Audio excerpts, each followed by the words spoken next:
Dig deep and start with your assumptions. 2020 is the year that killed many old business models. Most of the businesses have not realized it yet. Let's use business conferences as an example. They used to be synchronous events where everybody is gathered together in the same place at the same time.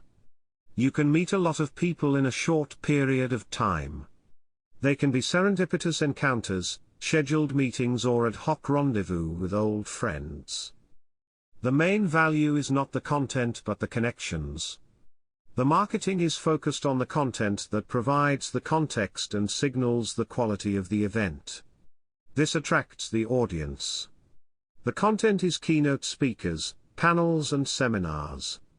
It can also be vendor exhibitions and other complementary offerings.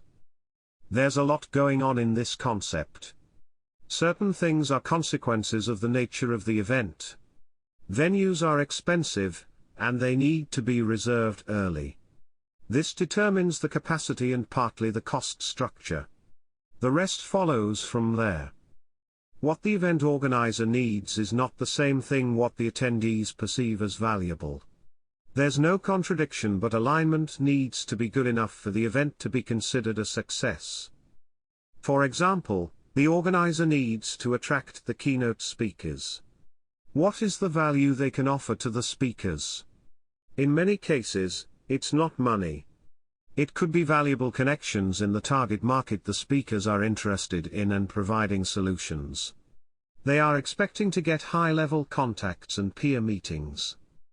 After the agenda is in place with highlighted content, you can build the rest of the event around it. Let's list some of the assumptions for the traditional business model to work. 1. You need to attract the keynote speakers with something valuable to them. 2. A physical venue needs to be suitable for the nature and size of the event. It needs to be available and therefore reserved early on. This sets many limits to the conference.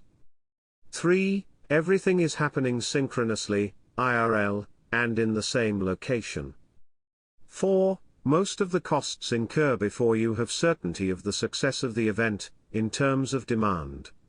There are exceptions, such as Nordic Business Forum events where the next event is almost sold out within the 24 hours of the final day of the latest event, but the rule is that most of the ticket revenues come in a few weeks before the event starts. Now, enter 2020 and let's see where we are with realities.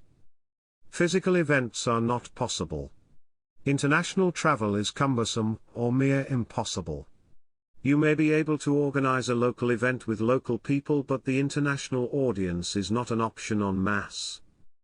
Google extended its remote working till next summer 2021. Airlines are not expecting volumes to return before 2024, and business travel will not recover to the previous levels at all.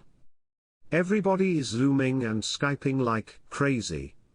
Zoom fatigue is real, and sitting in your underpants and having a fancy top is not exactly the same kind of meeting experience than lounging in a conference. What's the difference between a webinar, a large video conference, and an actual seminar/conference in the traditional sense of the word if all of these are carried out remotely? Everybody is 100 milliseconds away, and so are all the events. The competition is now global. Physical location is irrelevant. Do you start to see why Wile E. Coyote is running on thin air? Dig deep on your assumptions and your whys. What is the purpose of your business and what is the value customers are perceiving? It may come as a surprise that your current value proposition may be negative. That's the real reason why you're running on thin air without realizing it. This is the topic I'm going to explore next.